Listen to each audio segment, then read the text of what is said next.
Oh, sorry, I dropped my camera really quickly. What's up, everyone, and welcome to the DualShockers ShockCast. My name is Ryan, and as you can see, Lou is once again absent, but that's because he's in Disneyland getting engaged and having the time of his life. But obviously, he's not having as much fun as us because we're talking about video games this week. Wait, oh, sorry, Logan, did you say something? Wait. Oh, anyway, okay. Sorry. So joining me this week, we have the one and only Giuseppe Nelva. Hello, everyone. Mr. Jordan Loeffler. Hey there. And Mr. Logan Moore. Hey, I think my brother talked downstairs, and that's what you okay. That's I got confused for a minute because I was like, wait, we don't have a fifth podcast member this week. At least I don't think so. But anyway, so this week we're going to be talking about Horizon Zero Dawn, pretty much exclusively, since that's kind of the big release this week. There's no new game consoles or anything like that coming out this week, obviously, so that's all we can talk about. So so we're going to talk about Horizon, which obviously so far just came out yesterday and has gotten pretty glowing reviews from, it seems like, pretty much everywhere, including Giuseppe's very rare 10 out of 10 review for, I can't even remember the last time. Well, that's like my first 10 out of 10 after Uncharted, I guess. Yeah, I was to say, I think that's the only other game I can remember recently that got one, as of late. So, do you want to start us off just by talking about Horizon and what you thought of the game? Horizon is a fantastic game. There is really not much else to say. And even greater is the fact that basically it was created by a company, by a studio that had absolutely no experience with that genre. Guerrilla Games always made shooters, like first-person shooters that were good, some of them, a bit less good, some other of them, and a couple of them were great. Like Killzone 2 was absolutely amazing. Killzone 3 was good. Killzone 1 was pretty good, and Killzone Shadowfall was I'm not sure. The single player and the multiplayer was great. The single player was really pretty bad. But anyway, the fact is that they knocked it out of the park in the first try, and that's pretty amazing for me. Like I expected it to have. First of all, I expected it to be very unpolished, because, as you probably know, like as anyone that has ever played, like open world games, it's basically impossible, apparently, to make an open world game that's polished at launch, right? Well, not anymore, because Horizon Zero Dawn is actually polished at launch, amazingly so. Like I was like, really? Is that something? Is that a miracle or something? Let's just take a moment to realize how sad that is, though, in some ways, that's almost a positive. Like, hey, the game didn't have any problems at launch. What a surprise. Well, yeah, but think about that. Open world games normally get released unpolished because they're extremely complex games. And so it is a positive, because there is so many things that can happen in an open world game, so many crap that can, like, be a problem, that I'm surprised when I see an open world game that comes out polished. It is something that does surprise me, and positively, of course. Yeah, awesome. I definitely think, especially because this game seems like it's been in development for quite a while.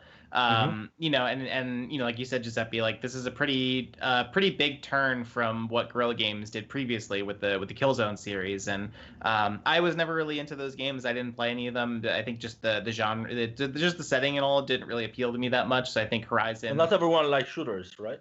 Mm-hmm.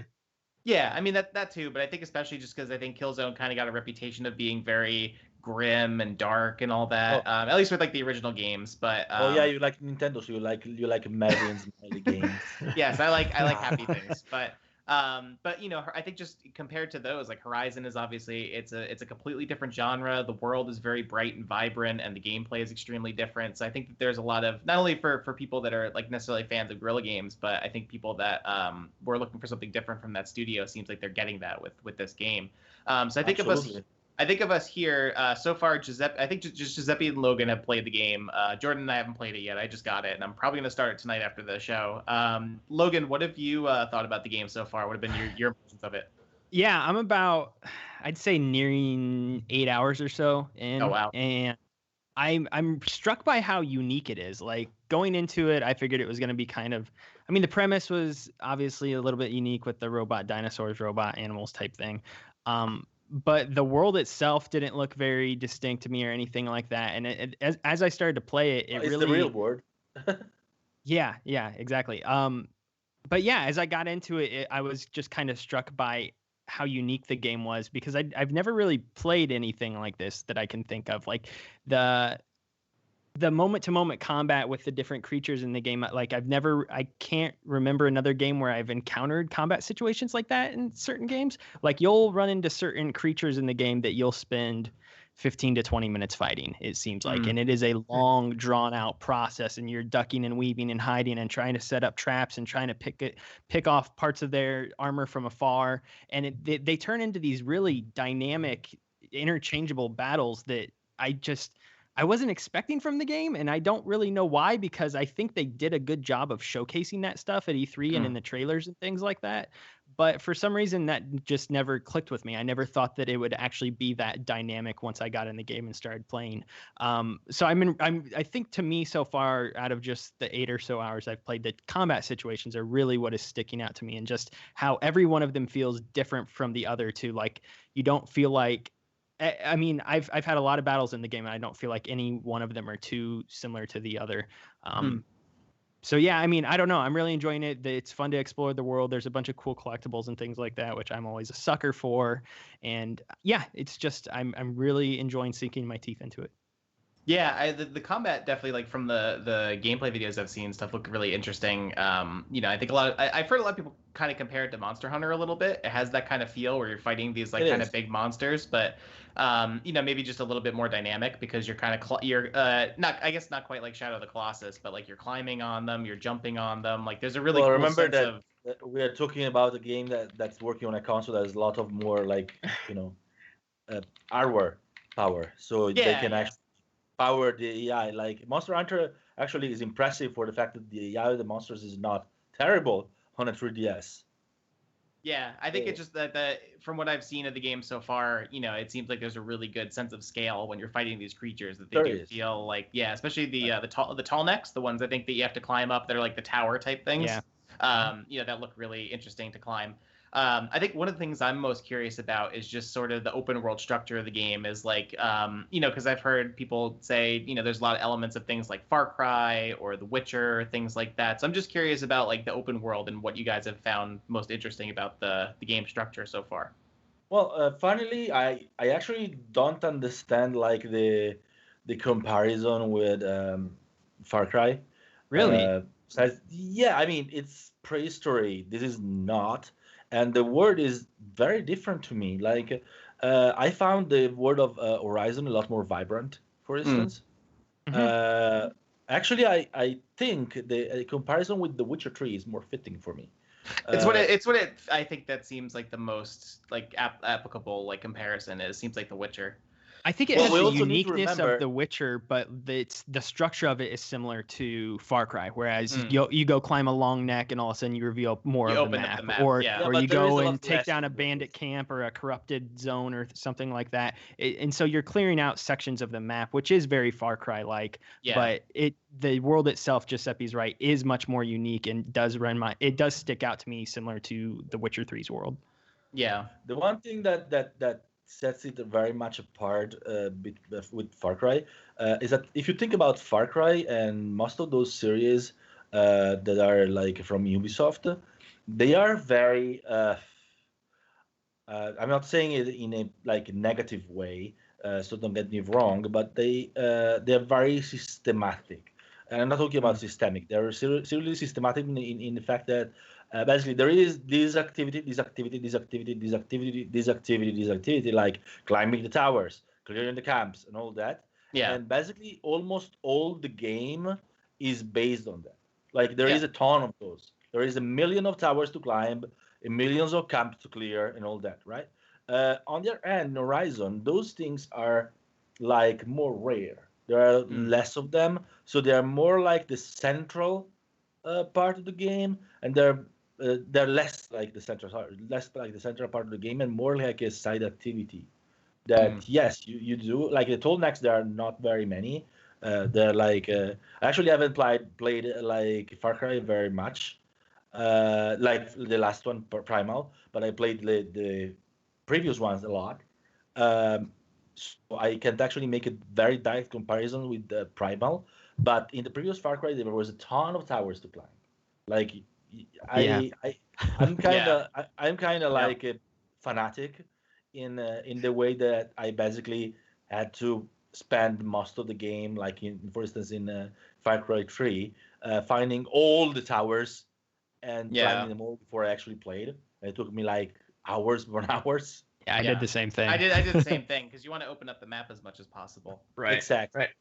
And So, I think yeah. that those games do a pretty good job of like kind of drawing you into like the side content by like making you go into those areas in order to unravel or unveil more of the map, and like kind of encouraging you to do this checklist of things like that are all around you. But I guess my question is like, you're comparing it to The Witcher. Like, is it more in that sense because of all of the side missions and like the story content that seems to It's like more because unveil it's as more it story goes? driven.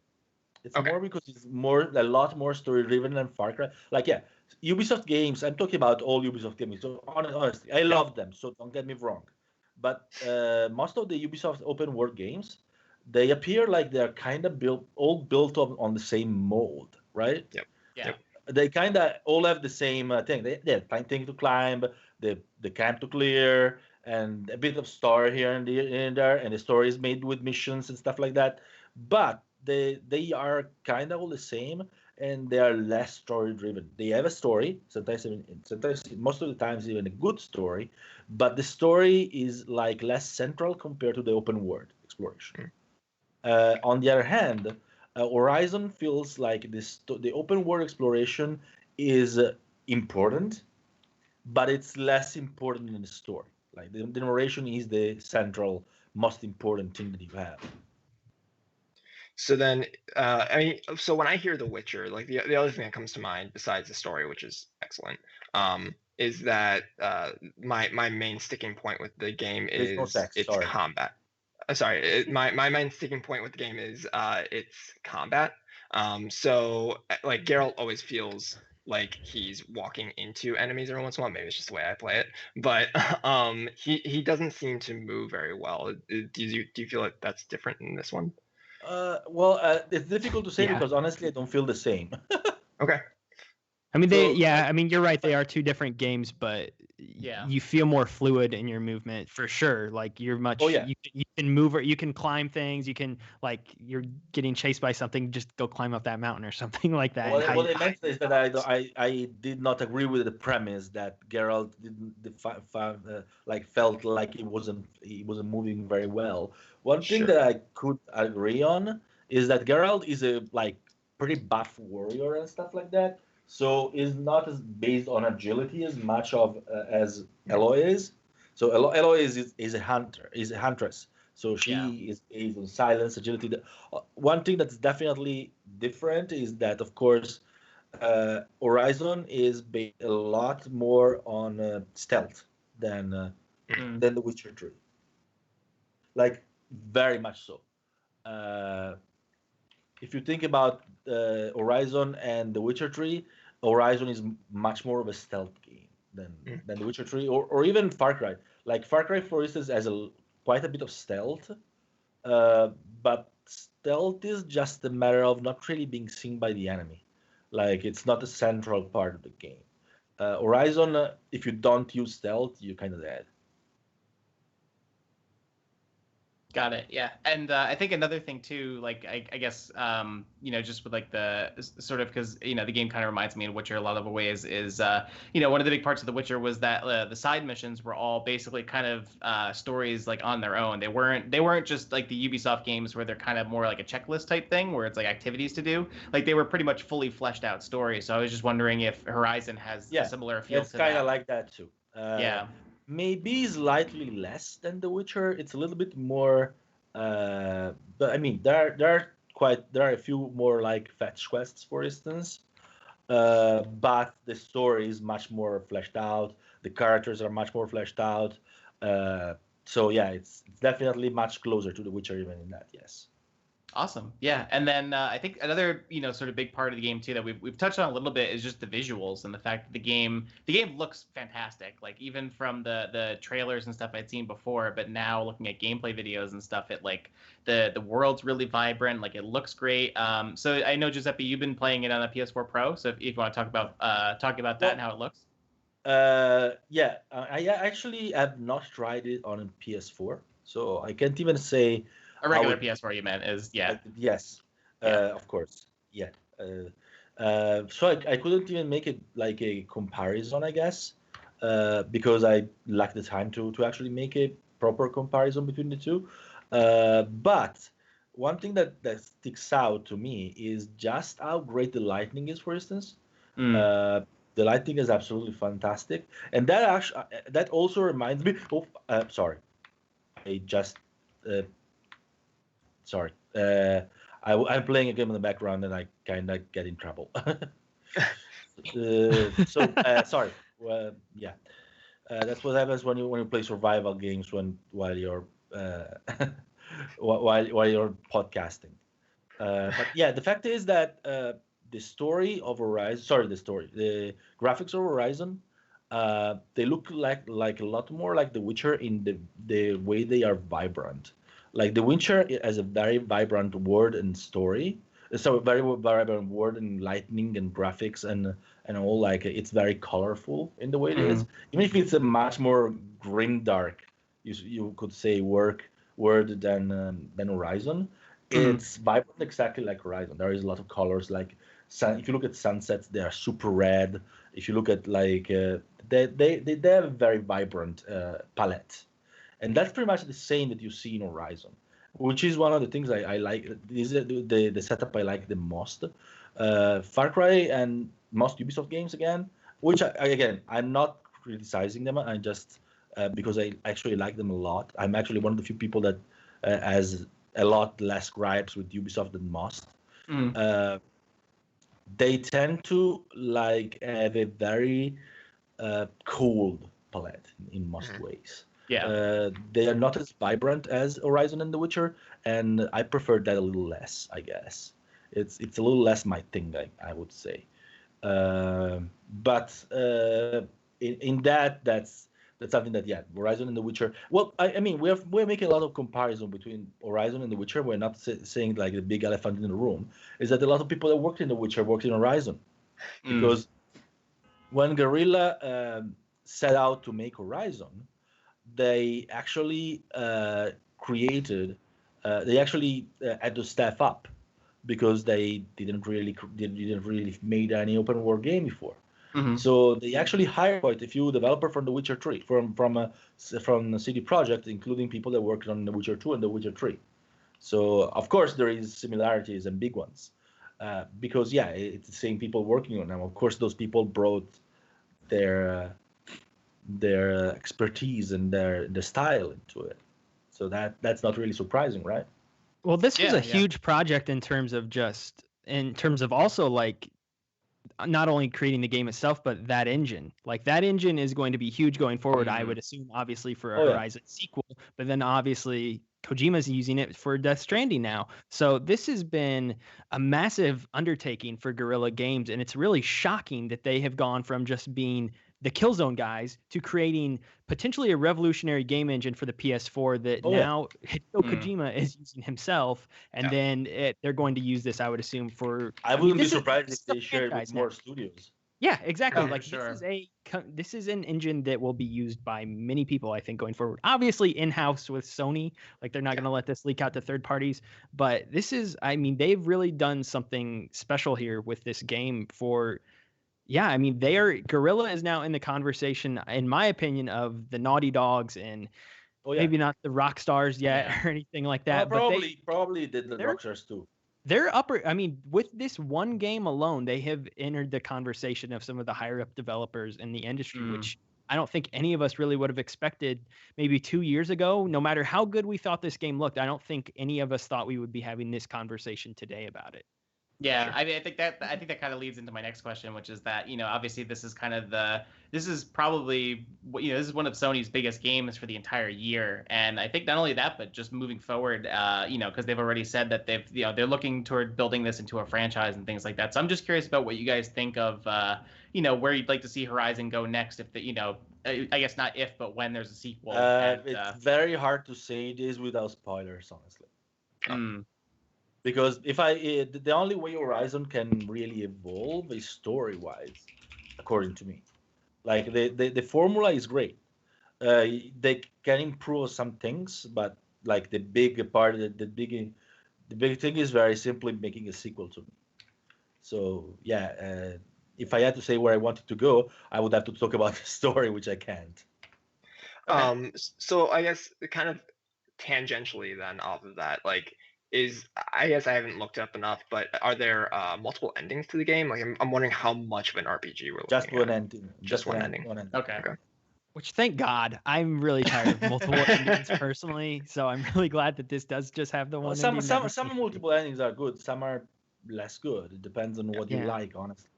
Yeah, I mean, I think it's hard to pull off, I think. Yeah, and it seems like a meaty enough experience. I mean, because I've been reading people easily going into like 50, 60 hours with this game, so it definitely seems like it's a dense game. There's a lot to do in there. Jordan, you were gonna say something? Yeah, I was just gonna say that seems to be kind of like on par, finally, like with something that Guerrilla Games has previously done. Like they make linear storylines, and although it's an open world and it has branching like side quests, all that sort of stuff, and many other stories, like at least it's got one beginning and one end. Yeah, definitely, absolutely, yes. And I actually liked. I shouldn't talk about it. I really shouldn't. I should shut up. Shut up, Giuseppe. Awesome. We'll have a spoiler cast if enough of us finish the game. Yeah, no. Actually, that's never gonna happen because this month's way too trying, busy. but I'm not gonna say. I was tempted to say something, but I will not. It would be very unfair to me towards the people that didn't play it yet. Everybody else is going to be playing Breath of the Wild, and Giuseppe is going to be the only one on the spoiler cast. He's going to say everything he wanted to say.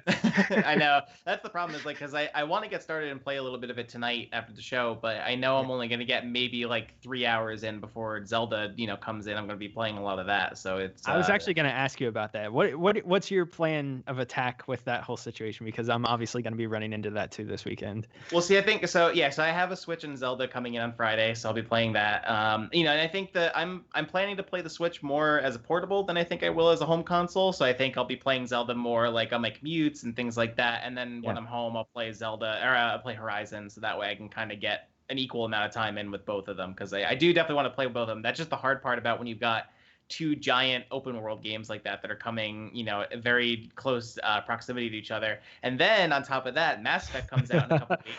And then Persona after that. So it's like, there's a really funny picture I saw. Yeah, and you're lucky that you don't seem to be interested in Nier Automata too. Because I'm curious. I think I was actually going to ask you a little bit about that, Giuseppe, and if you wanted. It's absolutely fantastic. I don't really want to play the game. I've only seen a little bit of that game, so it looks interesting, but I'm not really familiar with the previous game and kind of what. Well, the previous game is nothing like it. The only thing is it's based on the same universe. But the previous game was not an open world game. Was not an action game. I mean, this is an action RPG. But yeah, it was it was a lot less based on action, let's say, and it was a very niche game, like a very probably one of the most niche game ever. Like, not even funny in how niche that game is. Like, it's crazy niche. On the other hand, this is not a niche game. I mean, it's quirky because it's still directed by Yoko Taro, but it's perfectly like the production values are very high, even if the graphics maybe are a little lacking, for a simple reason that they aim for 60 FPS instead of 30, like 90% on open world game. Well, semi open world game, there is like kind of the limited areas, but even if there is no loading screen, like you need to move through through some like pretty narrow passages to go through from an area to the other. So I would not like call it a full-fledged open world game, but it is quite open world in the fact that you can go around as much as you want and in any way you want. But still, like the old Nier is completely unrelated. If you miss the old Nier, you shouldn't worry. Like you missed nothing. I mean, you missed a good game that has a very dedicated fan base. A lot of people loving it, but you won't it won't detract from your adventure in Nier Automata, your enjoyment of Nier Automata. They are very unrelated. There are a few. There are a few. Sorry, I have a sinus infection. If you guys didn't notice, so I'm feeling pretty terrible. But there are a few references, but the game is set thousands of years in the future, so yeah, the story is not.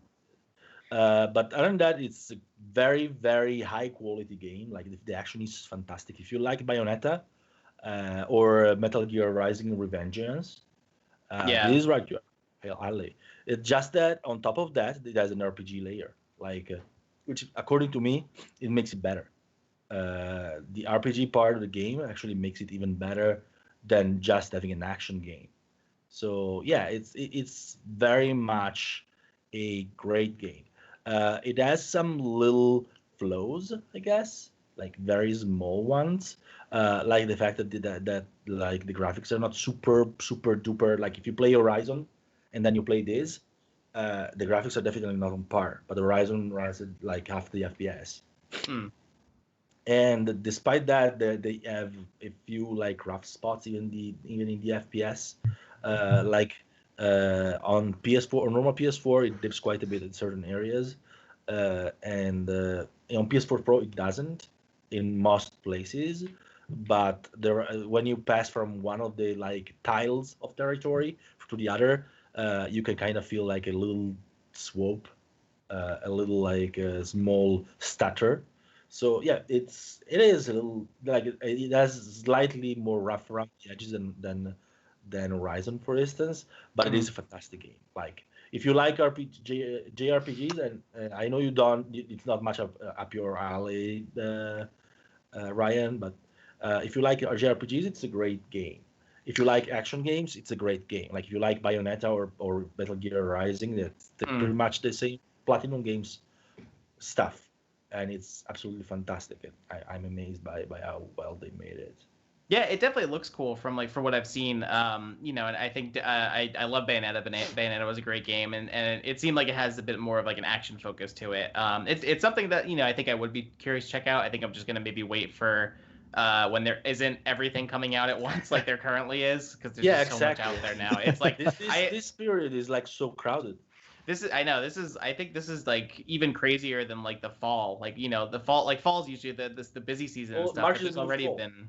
Yeah, March is the new fall. There's just basically every month there's been some new, between all the stuff I played like Resident Evil and now Horizon, and there's just so much coming out like every month. It's the caliber of the games too, which is like staggering to me. Like these games we've had our eyes on for like 3 or 4 years, it just happened to all be coming out within like 30 to 40 days of one another. Like Persona 5, Mass Effect, Zelda, Horizon. We've been looking forward to these games for years. Like, and they're all just coming out one after the other. In comparison, like something like the Shadow of Mordor sequel, like we just found out about that the other day. No, all these other games, we've known about them for such a long time, and somehow they all landed in the same month. It's really odd.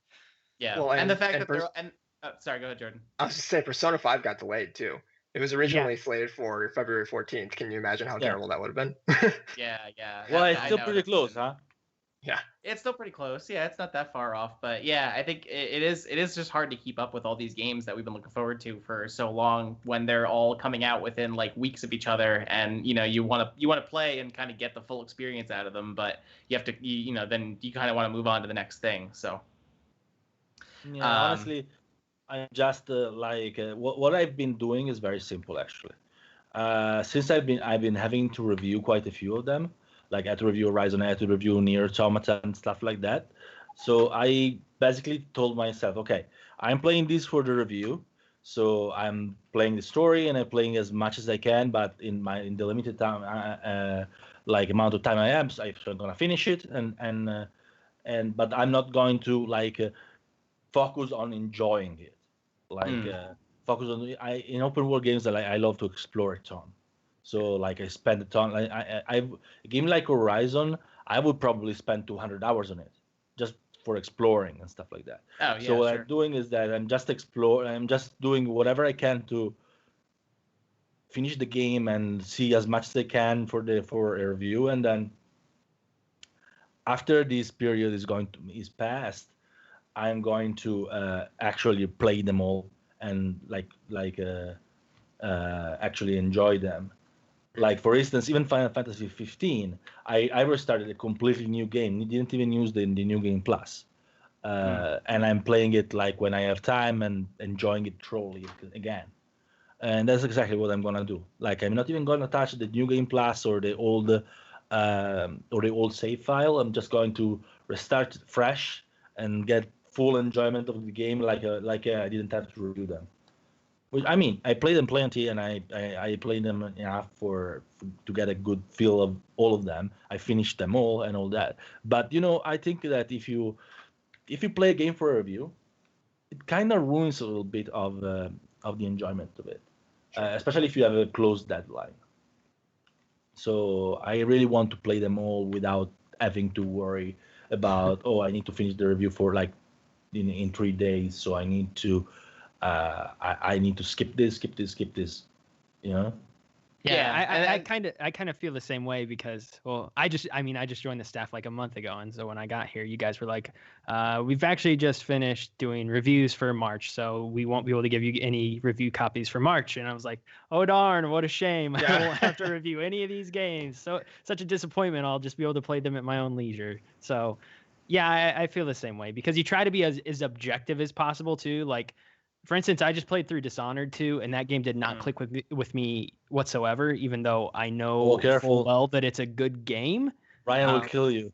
No, it's fine. I think I like Dishonored 2 a lot, but I can definitely understand. I think people that may not, even if you're not like, even if you're into stealth games, I think there are some elements of that game that can be a little. It's also a much harder game than the original one was. It is very hard. So, but yeah, I think also the reviewing thing, yeah, it's just like it's especially tough on big open world games like that where it's just you want to see everything, but like you can't. Like I remember when I was reviewing Fallout 4 and I just had to kind of speed run through that game, as much as I could while still getting some. Right? What's that? That's sad. It makes you sad. Definitely makes me sad. A little bit, yeah. I think there is definitely, I think that there is that. It's nice where like, yeah, you get access to the game early, but then also, you kind of have to get the abridged version of the game because you have to meet a deadline. So I think I've done that before with games like that though, where like if I've only played like basically marathon through to get to the main story, then I kind of go back and play through, like do a more relaxed pace play where I can just do what I want. Actually, out of curiosity for Horizon, when you finish the main story, can you go back and play through side stuff, or no? Is it just like once you complete it, then you're kind of done? Sorry. Well, yeah, you can. There is more. Okay, got it. Yeah, without spoiling anything, but all right. I think we're gonna. Yeah, I'm trying to skirt spoilers a ton because Horizon really is one of those games that you have to experience yourself. Like, if you get even a small story spoiler, you are screwed, pretty much. Yeah, like, you really should never. Like I hope you guys go total blackout about it because unfortunately I actually have been spoiled some part of it, and I was very very sad about that. Yeah, I've seen like the E3 trailers and those types of things, but then after that I've tried to keep myself pretty in the dark about it. So I haven't really. According to me, after I played it, I actually realized that they spoiled it too much. Okay, that's what I was a little worried about. The trailers, yeah. The trailers, they actually shown too much in the trailers. Like for me, when for instance, they showed a part in which Aloy gets sees a doors that opens because they recognize her. That part, if it had been Sony, I would have not shown it. Because that part is like very important, and I think people would have enjoyed the game more if they hadn't seen it, and that part surprised them. Yeah, for sure. All right, I think we're gonna try and keep the show short a little bit this week. Do you guys have any last thoughts about Horizon before we try to wrap up? go buy it if you have a PS4. It's really good. Yeah, definitely. But I wrote a review. So shall we talk about what you're playing before we go? I'm assuming everyone played Horizon, but yeah, we could do that. So Because normally we do it at the beginning of the ShockCast, but we forgot. Yeah, well, it's fine. I figured since we were all gonna play the same thing. But Giuseppe, what have you been playing other than Horizon? I've been playing Nier, of course, Mhm. obviously, like because I've been reviewing it as well, and then I've been playing Conan Exiles. I was just saying, and and I'm actually enjoying it a lot. There will be a preview because we actually done review early access games on DualShockers as a formal review, but we're definitely going to have a preview up as soon as I got a feel of it. But I'm enjoying it a lot so far. So yeah, we'll let you know about that in the future, and that's it actually. Waiting for Mass Effect and stuff like that, and for now that's definitely it. Awesome. Jordan, what have you been playing? Still hard at work on The Witcher 3. Okay. Just finally made my way back to Velen, and I'm pretty much caught up to where I was the first time around. So it's gonna be all new experience from here on out. Yeah, you only have like 500 more hours to go in that game. Yeah, it'll be fine. And what I'm finding though is that like I'm not obsessing over all the little things all over the place this time around. It's just kind of as I approach it, if it's something that actually strikes my interest, then I'll go off on a side quest. But I'm not gonna seek it all out. I definitely went obsessive when I played that game. I did every single thing I could when I was playing that game. It had my OCD going crazy. So, Logan, what have you been playing other than Horizon? Horizon, obviously, Yeah, and then holding pattern till Zelda, like I said.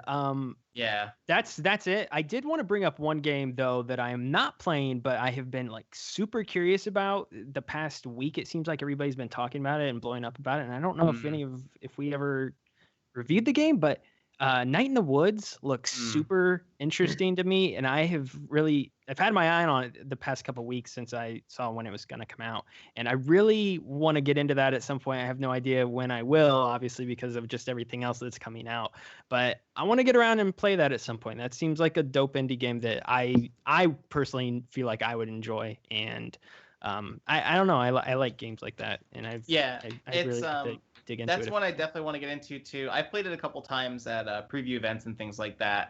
So basically, for those that don't know, Night in the Woods is this indie game that just came out last week, and it's sort of like an adventure platforming type game, but it's very story driven. And basically, you play as this cat named May, who's a college dropout. She comes back to her hometown, and it kind of follows her through these like sort of super weird, like kind of quirky supernatural adventures and things like that with her and her friends. And it's interesting because the game, it looks beautiful. It's got an amazing, like really detailed sort of not hand drawn, but like that feel where it's very like they look like they're made out of paper almost in some kind of. I mean, it's not exact, not like Paper Mario or anything, but right, yeah, like that cutout sort of feel to it.